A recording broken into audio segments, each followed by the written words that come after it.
estamos estudando o Apocalipse, a gente está no capítulo 5 hoje, né, na nossa série.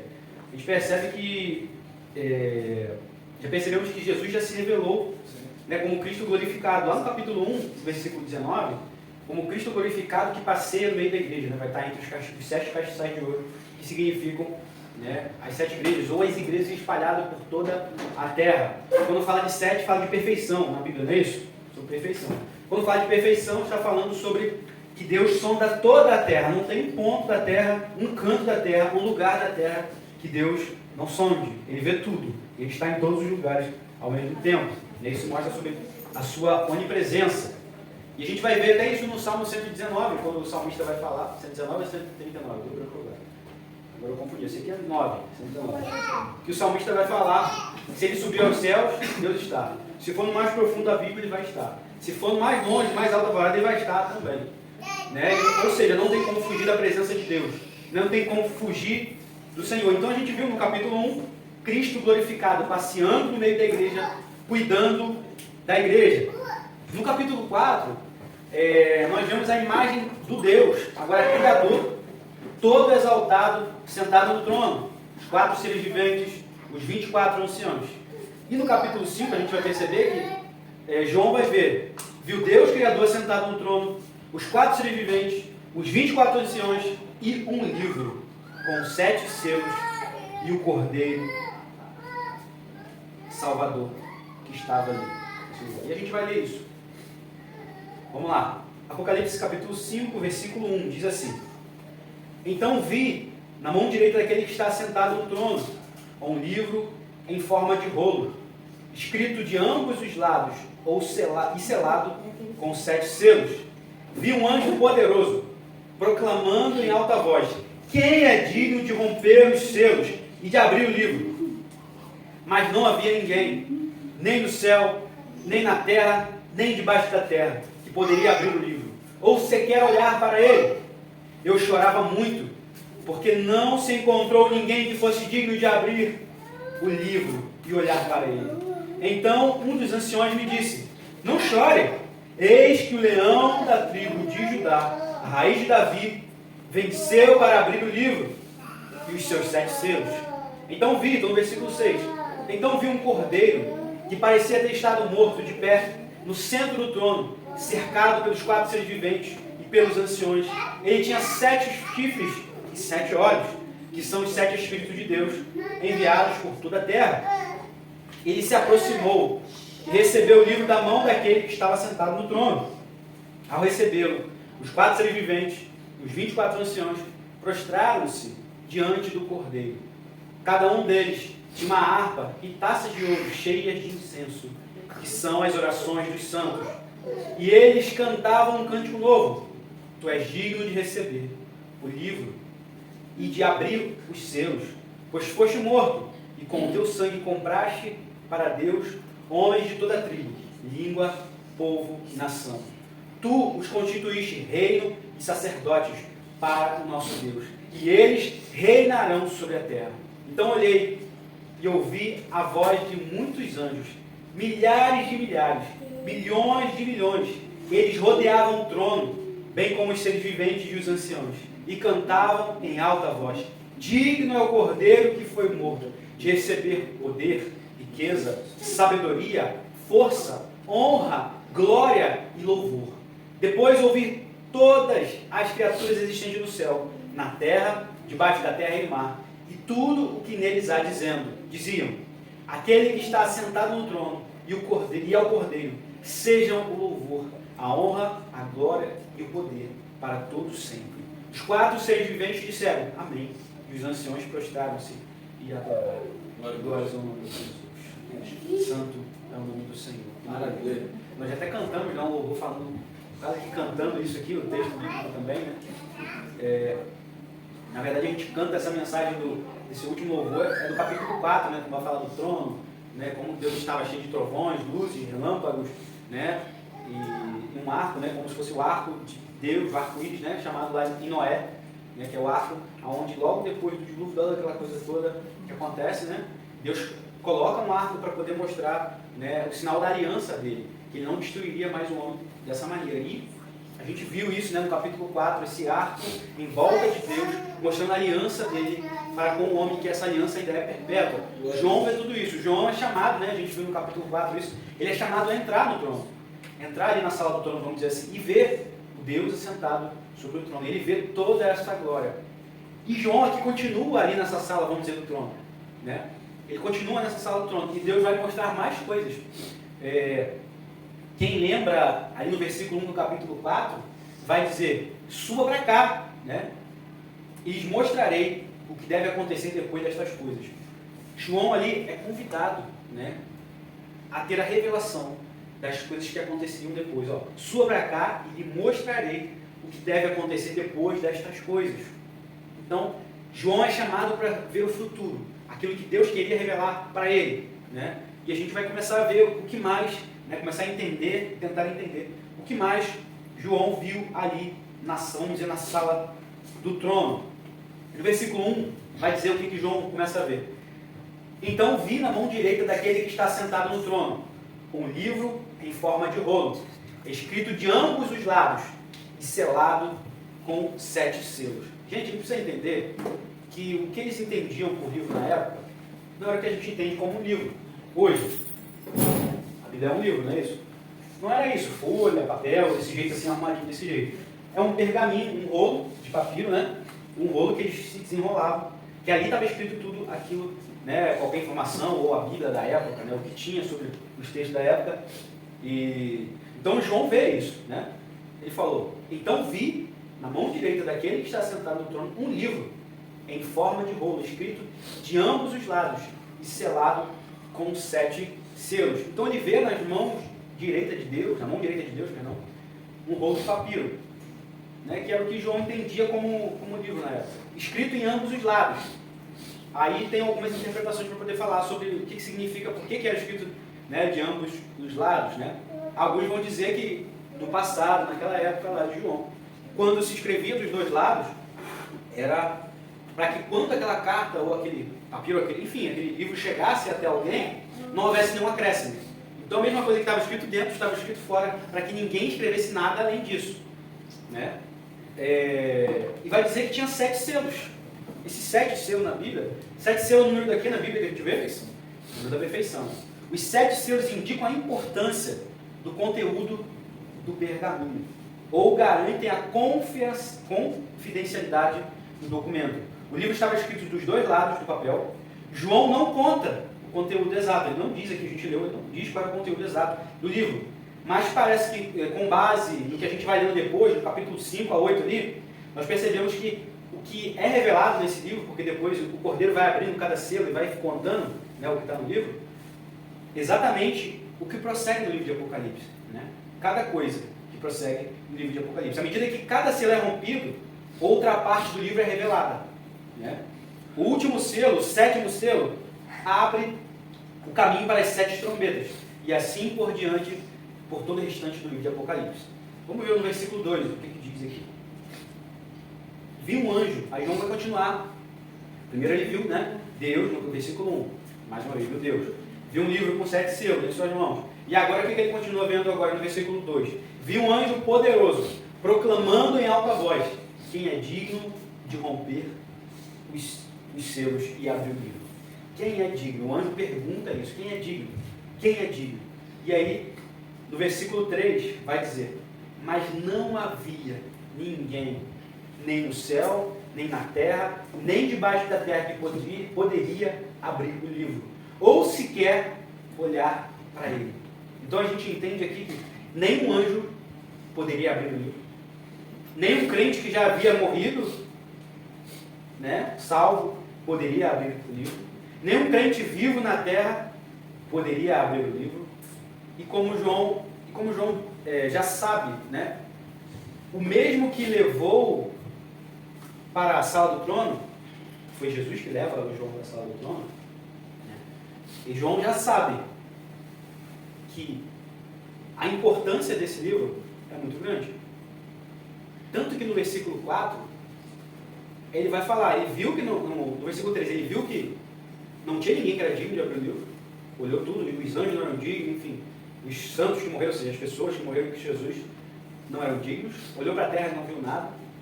E João entra em meio que um desespero. Olha só no versículo 4 o que ele diz aqui. Porque ele sabe da importância desse livro.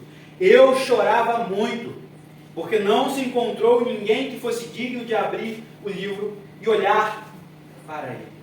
Então João chora de desespero ali, pois de alguma maneira ele sabe que o conteúdo do livro é muito importante. Apesar de não estar revelado explicitamente o seu conteúdo, mas como já disse anteriormente, provavelmente o conteúdo do livro é todo o restante do livro de Apocalipse. Ou seja, como eu já falei anteriormente, Jesus chama João ali para a sala do trono para mostrar as coisas que aconteceriam. E se era de suma importância ele saber o que aconteceria depois, para ele contar, para ele escrever essas revelações, porque Jesus, quando chama João, a gente já leu isso lá no início lá, ele chama João, vai dar revelações, ele fala, escreve tudo. E como ele saberia que estava escrito naquele livro, para poder escrever, para poder enviar para as pessoas que Deus estava mandando, se não tinha ninguém que poderia abrir aquele livro? Então ele entra meio que um desespero ali. Mas, graças a Deus, graças a Jesus, um dos anciões se levanta, no versículo 5, olha só. Então um dos anciões me disse, não chore, eis que o leão da tribo de Judá, a raiz de Davi, venceu para abrir o livro e os seus 7 selos. E a gente tem que olhar para nós hoje, talvez a gente olhando para as situações da vida, do dia a dia, talvez a gente entre em desespero por várias vezes, a gente chora por várias vezes porque talvez é uma coisa que não esteja nas suas mãos, não esteja no seu controle para poder resolver. Mas para nós hoje, olhando para as coisas que vão acontecer no futuro, a gente lendo o Apocalipse, também serve a mesma mensagem. Não chore, meu irmão, não chore, minha irmã, não chore. Eis que o leão da tribo de Judá, a raiz de Davi, venceu para abrir o livro e os seus 7 selos.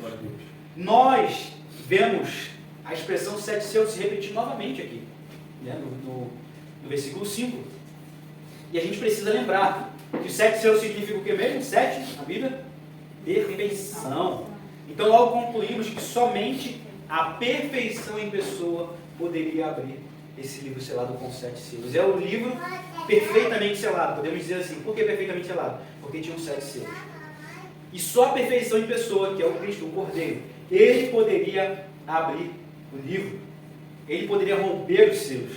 Eis que o Senhor, eis que o nosso Senhor, Salvador, é digno de abrir o livro e também de cumprir todas as palavras atribuídas a ele contidas no livro.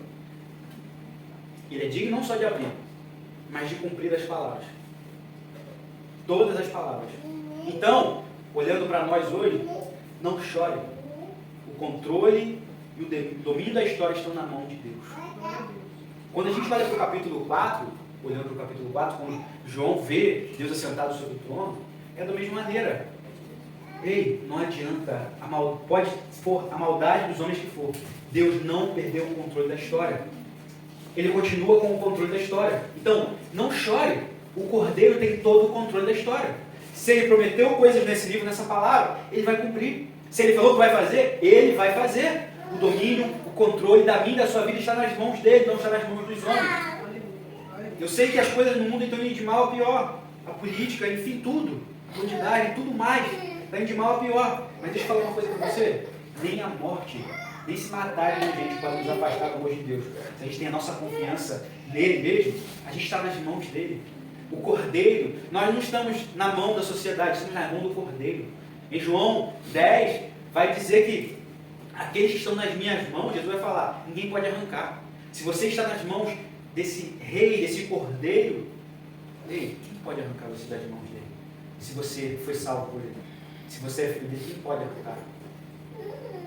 Paulo vai dizer, nem a morte, nem a perseguição, não é a tribulação, não é a angústia, não é o principado, não é o porvir. Nada pode nos separar do amor desse Deus poderoso. Tudo aquilo que ele falou nesse livro, ele vai cumprir. Existem coisas que ele já cumpriu e outras que ele vai cumprir. A gente já estudou isso aqui e a gente lembra que o Apocalipse não é só coisa sobre o futuro. São coisas que já aconteceram na história, coisas que estão acontecendo e coisas que vão acontecer. Apocalipse não é o livro do terror, é o livro da vitória do Cordeiro. Porque você vai estudar Apocalipse, você vai ler Apocalipse, vai ver que o Cordeiro vence o tempo todo. E se ele vence, a gente vai ver na Bíblia que pelas pisaduras de Jesus nós somos o quê? Sarados. Se ele vence, nós somos mais do que vencedores nele, não pelas nossas obras, não por aquilo que fazemos. Não é por obras que você vai ser salvo, para que você não se glorie. Vai dizer isso? Efésios 2. Não é por obras para que ninguém se glorie, mas é pela fé. É pela fé no Cordeiro que foi morto. Todo aquele que nele crê não vai perecer, mas vai ter vida eterna. Todo aquele que nele crê não vai perecer, mas vai ter vida eterna.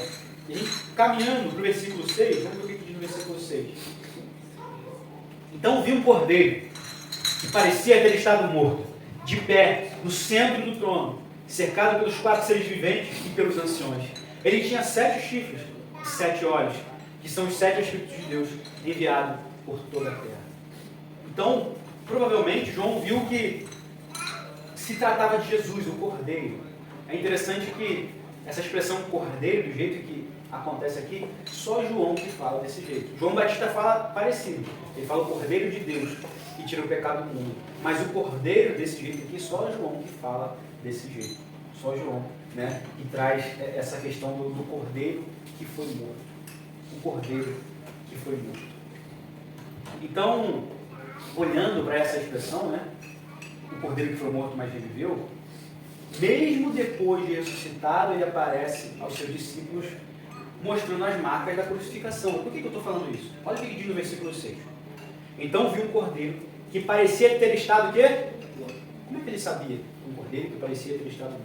A gente precisa lembrar, quando Jesus aparece para os discípulos, mesmo depois de ter ressuscitado, né, para Tomé ali, ele pergunta a Tomé, não quer tocar as marcas? As marcas? Não quer ver a marca do meu lado, da lança que foi, né, cavada? Não quer ver as marcas? Mesmo assim, para que fosse identificado que era Jesus mesmo, Jesus mostra que ele estava com as marcas do sacrifício perfeito que ele fez ali. Então João fala, então viu um cordeiro que parecia ter estado morto, de pé no centro do trono. Então ele viu Jesus ali, sentado no centro do trono. Sentado não, no centro do trono. Cercado pelos 4 seres viventes e pelos anciões. Ele tinha 7 chifres. É aquela imagem, não sei se vocês viram há pouco tempo, desenhar uma imagem de como seria. Uma coisa meio horrenda, né? Como seria um cordeiro com 7 chifres, né? Que tinha 7 olhos, né? E uma imagem horrenda se você pensar assim. Mas, mais uma vez, eu preciso lembrar para você que João está tentando expressar coisas que ele está vendo que provavelmente ele nem conhecia. Existem coisas aqui em Apocalipse, muitas coisas, que não há como desvendar. João está vendo coisas que provavelmente ele nem conhecia, que ele nem sabia que existia. Vamos dizer, sei lá, se João no passado olhasse, né, vamos dizer, se Deus revelasse o futuro hoje. Vamos pensar em até o exemplo que o Vitorino deu, um helicóptero, sei lá, soltando tiro. Vamos dizer que João visse isso. Vamos ver que João visse um helicóptero lá, soltando tiro lá, míssil, enfim. Para João, ele conhecia o helicóptero na época. Ele vai tentar trazer o quê? Alguma coisa que ele conhece na época e exemplificar. Por exemplo, um gafanhoto soltando bola de fogo. De metal. Um gafanhoto de metal soltando bola de fogo. Pode ser, entende? Não há como cravar uma coisa também. Muita gente erra quando está estudando Apocalipse, quando está pregando, fala, é exatamente isso aqui. Não, você não pode falar, é exatamente isso aqui. Muita linguagem figurada, muita alegoria aqui para a gente entender. Tem muita coisa. Então, é bem difícil alguém chegar e falar, não, é exatamente isso aqui. Então o que a gente tenta trazer? Tenta trazer a simbologia dessas coisas para trazer a mensagem. Sempre há uma simbologia de alguma coisa para trazer uma mensagem mais importante. Por exemplo, os chifres aqui, como é que eu posso dizer? Os chifres aqui se representam poder, autoridade. Vai dizer que na história dos Macabeus, eles eram chamados cordeiros com chifres. Porque essa história dos Macabeus mostra, era um povo que praticamente, se não foi todas, mas quase todas as batalhas que eles entravam, eles venciam. Aí falavam que eles eram os camaradas dos chifres. Por quê? Chifre mostra autoridade, chifre mostra poder. Então, quando ele vê 7 chifres na cabeça do cordeiro, não é que tinham 7 chifres, e né, a gente vai ver aquela imagem do cordeiro horrenda que as pessoas tentaram desenhar. Mas mostra que o 7 significa o que mesmo? Perfeição. Então significa que o cordeiro tem todo o poder. Ele é onipotente. Os 7 chifres significa que eu vi o cordeiro onipotente. onipotente. E olhando para os 7 olhos, né? É uma figura estranha, né? Olhando para os 7 olhos, como assim? Né? Mas representa muito claramente a onisciência de Cristo. Então, o que significa onisciência? Está em todos os lugares. Os 7 olhos significa que ele vê tudo o que acontece em toda a terra. 7 chifres, todo o poder. Chifre é a significava poder. 7 olhos, ele via tudo, ele vê tudo. De maneira que não há lugar na terra em que Deus não veja. Não há nada, olhando ali para aquelas igrejas que a gente leu, as 7 igrejas da Ásia, não há nada ali naquelas 7 igrejas da Ásia que Jesus não possa ver. Não há nada na minha e na sua vida. Tudo aquilo que a gente faça no privado ou público, Deus sabe tudo que sonda exatamente no meu e no seu coração, exatamente nesse momento. Exatamente. A ponto de até ouvir um pregador falando que, caramba, ele chegou numa conclusão, pensando, Deus sabe de tudo que eu pensei ontem, Deus sabe de todos os meus intentos para o mal, mesmo assim ele permitiu que eu acordasse hoje. Ele poderia ter me matado ontem mesmo dormindo, hoje eu não poderia nem ter acordado. Ele sabe o quanto eu sou mau. Ele sabe o quanto eu pensei em coisas maus de pessoas, de meus irmãos, da minha família. Quantas coisas ruins eu pensei em fazer. Mas com misericórdia, ele não me matou. E aí a gente olha a lamentação de Jeremias, né? A misericórdia do Senhor é a causa de não sermos consumidos. Porque suas misericórdias não sem fim se renovam a cada manhã. Se você acordou hoje, se eu acordei hoje, foi porque as misericórdias se renovaram sobre a minha e a sua vida. Nós somos tão maus, poderíamos não ter chegado até o dia de hoje. De tantas coisas que planejamos, tantas coisas que intentamos em fazer mal para as pessoas. Os 7 olhos são 7 Espíritos de Deus até os limites da terra. Deus vê tudo. Representa a sua onisciência, seu conhecimento perfeito, a sua presença no meio dos homens. Esta imagem de Cristo é certamente tremenda. É um cumprimento de todas as esperanças dos sonhos de Israel. E os judeus entenderiam essa linguagem. O leão de Judá, a raiz de Judá. Os judeus entenderiam perfeitamente essa linguagem, porque tudo isso aponta para a história deles. Tudo isso aponta para a história de Israel. É aquele cujo sacrifício vale por todos os homens. E que segue, levando as marcas de sua morte até os lugares celestiais. Tanto que João vê um cordeiro que parecia ter estado morto. E ele sabe que é Jesus. Ele sabe. Mas a tragédia, entre aspas, a morte de Jesus, talvez para alguns que não entenderam, ou para a maioria que não entendeu na época, de repente, poxa, Jesus veio para salvar a gente e agora mataram ele agora. O que será de nós? Mas a tragédia foi transformada em triunfo. A vergonha em glória. E também é aquele que possui todo o conhecimento, todo o poder. Jesus é esse. Aquele cujo todo o poder está nas mãos dele. Aquele que aparentemente parecia ser derrotado. Mas ele cumpre tudo aquilo que estava na Escritura a respeito dele. Necessário que o cordeiro morra. Mas que ao terceiro dia ressuscite. Para que assim possamos ressuscitar com ele no último dia. É interessante que essa imagem do sacrifício, todo aquele que crê em Jesus Cristo, é como se tivesse morrido com ele lá na cruz do Calvário. Morre com ele na cruz do Calvário. E se você crê nele, se eu crer nele, você vai ressuscitar com ele também. Você pode até ter essa morte aqui na terra, esse corpo físico. Mas a segunda morte não virá sobre você, porque você já ressuscitou com o Cordeiro. Então a morte eterna, que a Bíblia fala, não tem mais poder sobre mim e sobre você. Se o sangue do Cordeiro foi derramado sobre mim e sobre você, a segunda morte não tem mais poder sobre mim e sobre você. Vai dizer em Apocalipse, a gente vai chegar nessa parte ainda futuramente, né? Que o inferno ainda não é o final. Vai dizer que o inferno vai ser jogado dentro do lago de fogo e enxofre. Vai dizer, e esta é a segunda morte. Todo aquele que crê em Jesus Cristo, todo aquele que morreu com ele na cruz e ressuscitou, a segunda morte não tem poder sobre ele. Se você crê nesse Jesus, nesse Cordeiro que foi morto, a segunda morte não tem poder sobre você. A gente está aqui falando sobre uma esperança de vida. Eu não estou falando de coisas dessa terra, mas eu estou falando de vida eterna, que é o que mais importa para nós. É lógico que Deus, quando salva o homem, ele traz dignidade para o homem. nessa terra, nessa vida. Ele traz dignidade também, trabalho, honestidade, né? Paga as contas, ter alguma coisa boa para comer em casa. Mas a salvação não é só isso. Tem gente que foca, é só isso. É só isso, não. Vamos lá, um exemplo. O pastor Nilson, o pai do diácono Leandro, ele falou isso aqui. Ele não tinha nada, vivia, né, bêbado e tal, não sei lá o quê. E minha família não tinha nada. Aí meu avô prega o evangelho para ele, meu avô pegou e falou para ele, ó, se você tomar uma posição com Cristo, Deus vai mudar tudo isso aí na sua vida. Você vai ter família, você vai ter emprego, você vai ter tudo. Não é que Deus salvou ele só para dar uma família e emprego. É porque é junto, é completo. É completo. O pai dele não tinha uma expectativa de vida, né? Ele falou isso aqui, eu estou falando uma coisa que ele mesmo falou de público, tá? Estou falando uma coisa particular. Ele mesmo falou isso aqui quando ele veio aqui. Então ele falou que não tinha expectativa.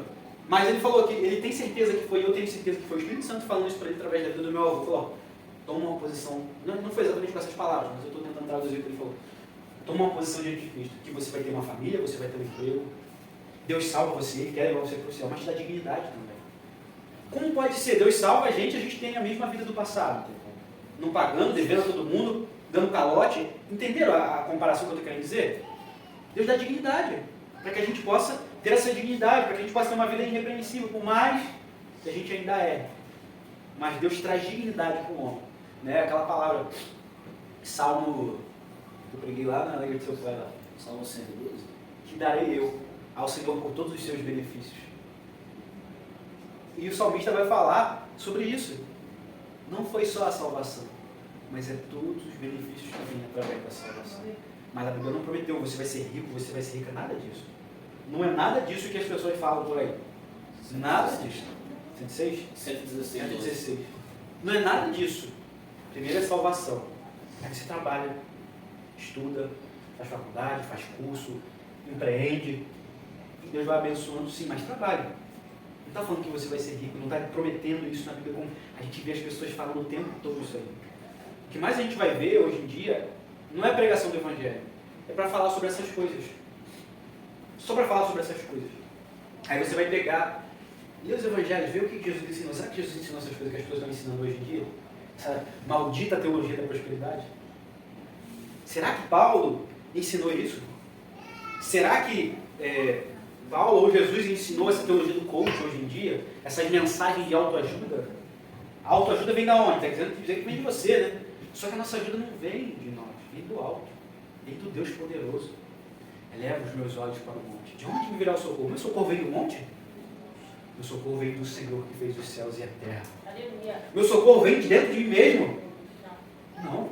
Até as boas obras que praticamos, vai dizer em Efésios 2:10, foi Deus que criou para que andássemos nela. Até as boas obras que fazemos, Deus que criou para que andássemos nela. Nós já nascemos, né, o Davi vai dizer que nós nascemos em iniquidade já. Nós já nascemos no pecado. Se não fosse a graça de Deus, se não for o Espírito Santo conduzindo as nossas vidas, a gente vai fazer tudo aquilo que tem de errado para a gente fazer e mais. Tudo aquilo de errado e mais. Tudo aquilo de errado e mais. Vamos continuar, versículo 7 e 8. Ele aproximou-se e recebeu o livro da mão direita daquele que estava sentado no trono. Ou seja, Jesus se aproxima de Deus e pega o livro, né, das mãos de Deus. Versículo 8. Ao recebê-lo, os 4 seres viventes e os 24 anciões se prostram diante do Cordeiro. Cada um deles tinha uma harpa e taças de ouro cheias de incenso, que são as orações dos santos. Então Cristo vem, pega o livro, que estava com 7 selos, esse livro da mão do Pai. Pois só ele era digno de tomar o livro, de pegar o livro, de olhar para o livro e de abrir o livro, porque ele era o Cordeiro que venceu. E ele era o Cordeiro que venceu para abrir o livro. Raiz de Davi, o leão de Judá. Ele é digno, ele tem todo o poder. Por meio, né, dele foi obtida a salvação para todos os que nele creem. A salvação é por meio de Jesus para todos que nele creem. Nesta visão, era chegada. Nesta visão, era chegada a hora de Deus revelar os atos finais da história, antes de estabelecer o seu reino. Cristo iria abrir o livro iniciar o processo que resultaria no fim deste mundo caído. Mas é interessante que, para várias pessoas, talvez para você, para mim no passado, de repente para você agora já não é mais isso. De repente você, assim como eu no passado, tinha medo de ler Apocalipse. De repente olhava para o Apocalipse e olhava destruição, peste, isso, aquilo outro. Gente, deixa eu falar uma coisa para vocês. A destruição total virá para aqueles que não creem em Jesus Cristo. Porque fala sobre a segunda morte. Problemas vão passar, perseguições, tribulações. Mas nem isso pode nos afastar de Deus. Olha para a história da igreja. Olha para os apóstolos. Um morto degolado, outro morto arrastado no chão, outro morto crucificado, cabeça para baixo. Olha para a história depois dos mártires. Vamos olhar para o livro de Atos. Estevão apedrejado. Gente, problemas, dificuldades, sofrimentos sempre houveram. E vão continuar havendo até ser exterminado esse mundo caído. Esse mundo está caído. Mas quando Cristo tomou o livro, os 4 animais e os 24 anciãos prostraram-se diante do Cordeiro. Isto retrata todos os seres celestiais adorando o Filho.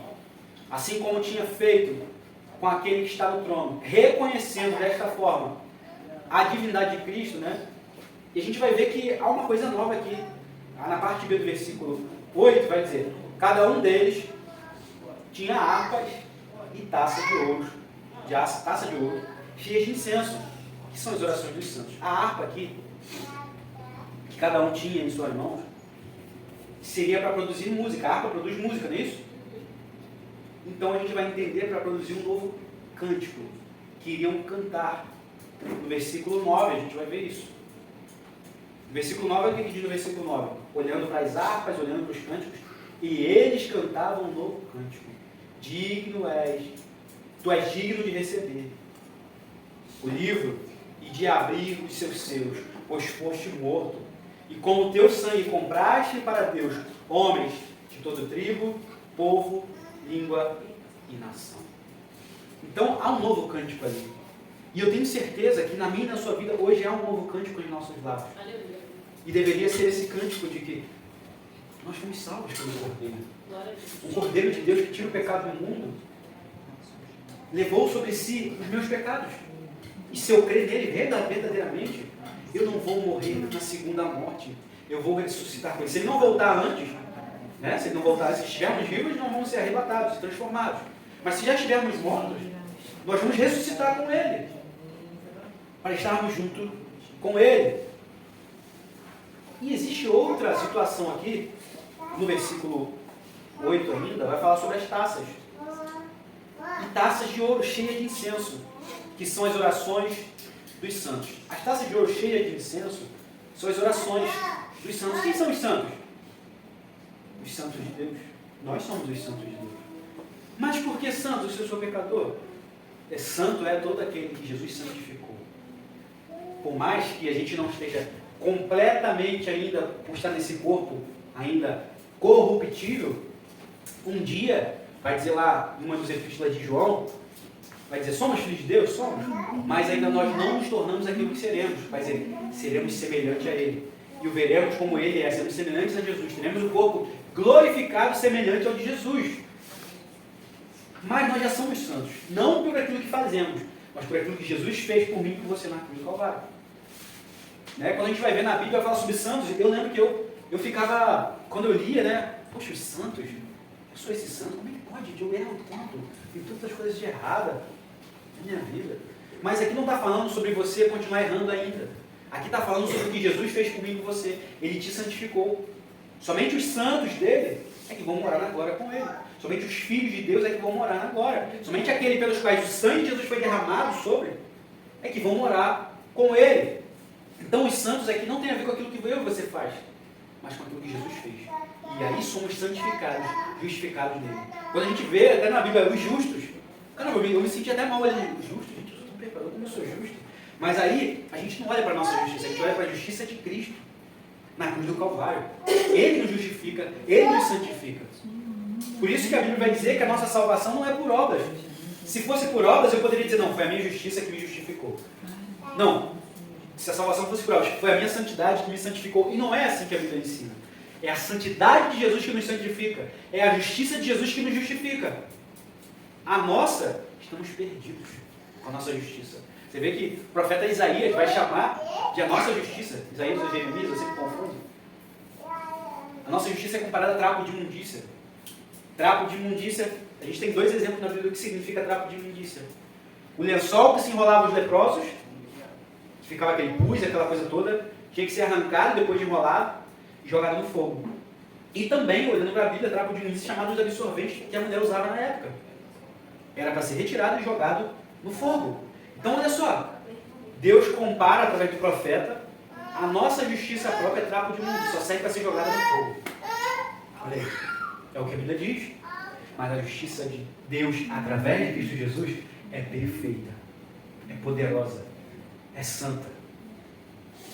É a justiça pela qual nós precisamos. É essa, não é a justiça de outra pessoa, não é nossa, é de Deus. Olhando para a oração ali dos santos, né, mais uma vez, essas orações são dos crentes na terra, que pediam a Deus, que Deus trouxesse justiça, e a justiça dele na terra. A aplicação da justiça correta de Deus significa a libertação do povo de Deus e a punição dos rebeldes. A justiça de Deus, a gente olha, tem dois lados ali. Ele é justo e ele vai salvar quem crê nele. Mas ele é justo e essa justiça vai condenar quem não crê nele. É interessante que, né, Jesus mesmo vai falar, automaticamente, quem não é por nós, ele vai dizer o quê? É contra nós. Quem não ajunta o quê? Espalha.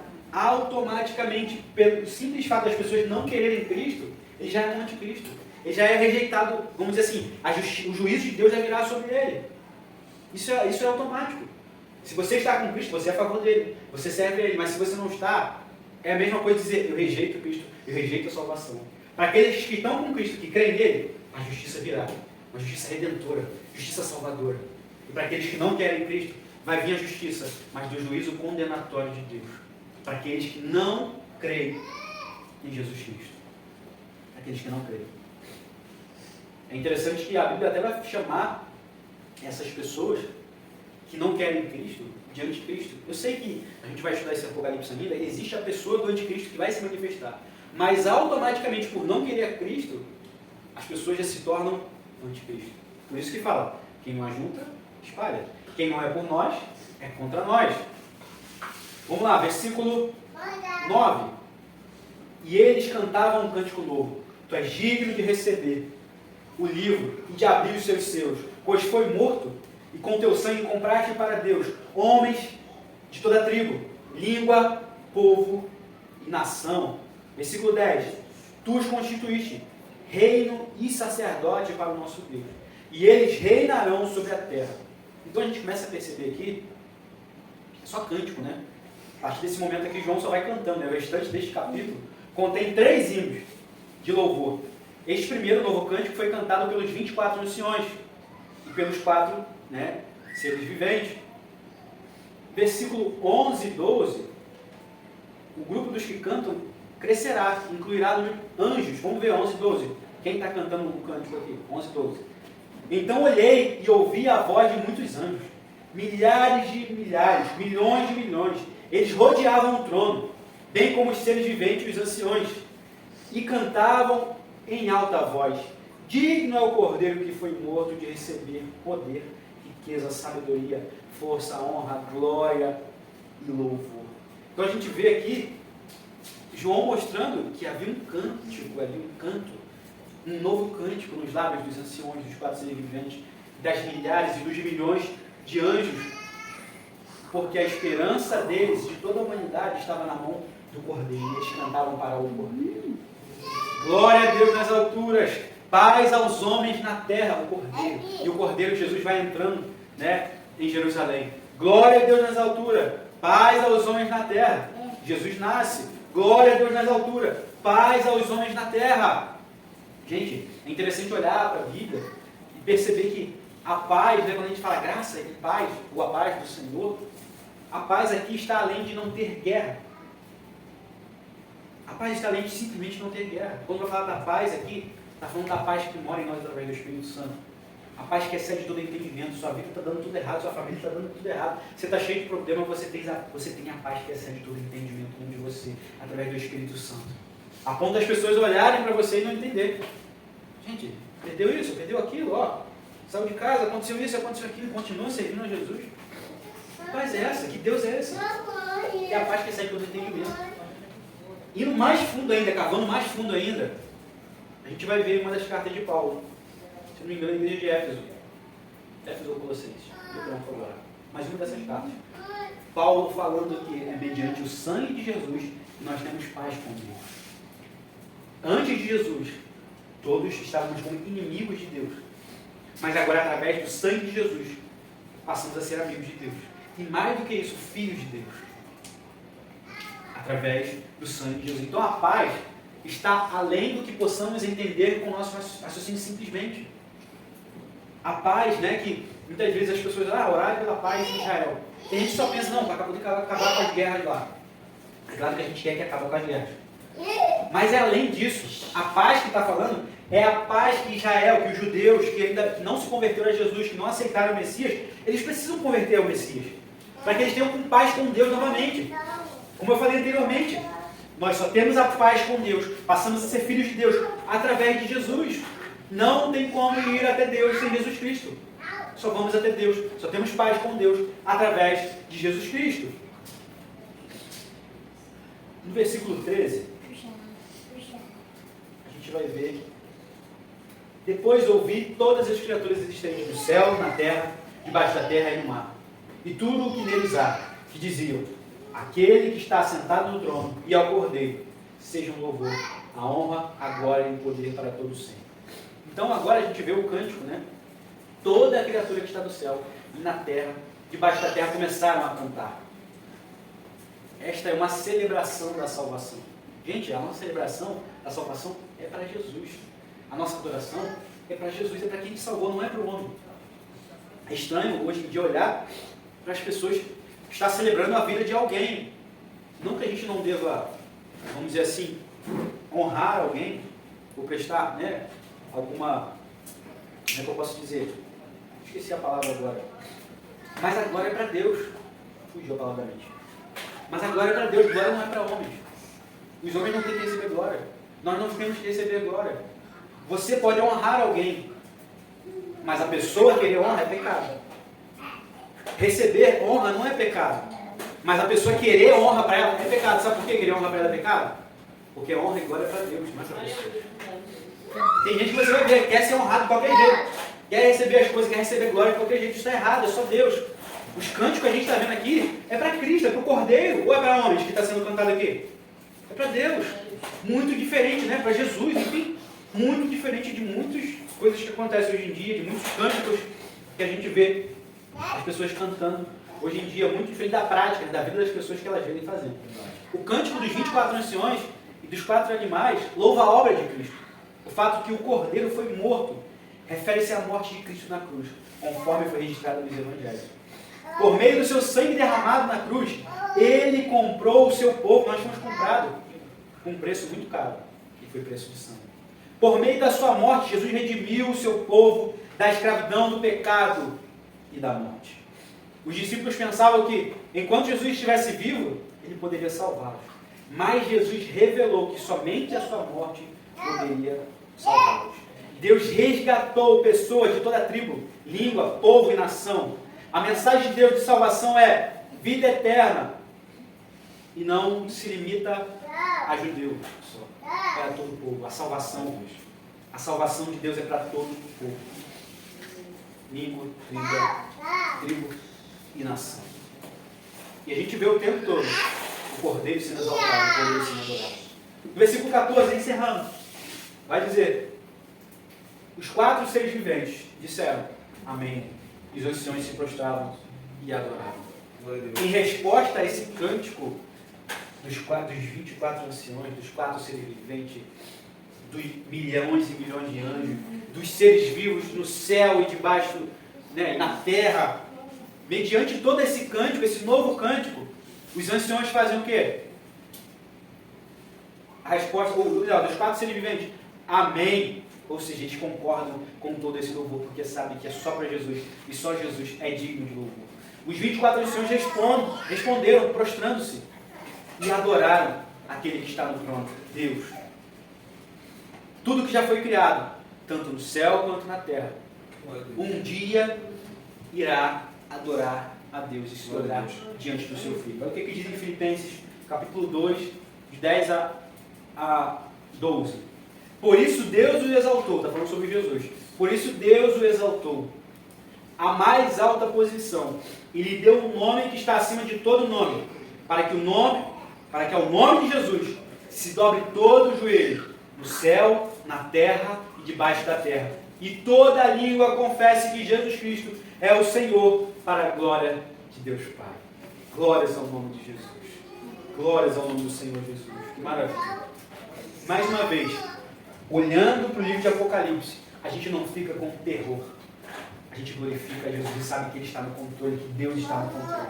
Apocalipse, mais uma vez, eu preciso falar isso. Não é um livro de terror, não é para você ler com medo. Se você crê em Jesus Cristo, você vai ler toda a vitória do Cordeiro, toda a revelação da vitória do Cordeiro. E nele, pelas suas pisaduras, nós fomos sarados. Pela vitória do Cordeiro, nós somos mais do que vencedores, não é isso? Somos mais do que vencedores em Cristo Jesus. Porque Jesus venceu. E porque Ele venceu, nós venceremos na vitória dEle. Não na nossa. Não nas nossas obras. Não no nosso intelecto. Não na nossa inteligência. Não naquilo que fazemos. Não naquilo que podemos comprar ou adquirir com o nosso dinheiro, com o nosso trabalho. A nossa vitória está naquilo que Jesus fez na cruz do Calvário. Não é a nossa obra que é a obra redentora. É a obra de Jesus que é redentora. Não é a nossa obra que é a obra perfeita. Não é o nosso sacrifício, mas o sacrifício de Jesus que é perfeito. E Ele é que nos traz essa redenção. E nele nós temos esse direito à vida eterna. Quero que você curva a vossa cabeça. Eu vou estar orando. Pai, muito obrigado, Senhor. Esse momento maravilhoso. Disposição da Tua palavra, Pai. Muito obrigado porque estamos aqui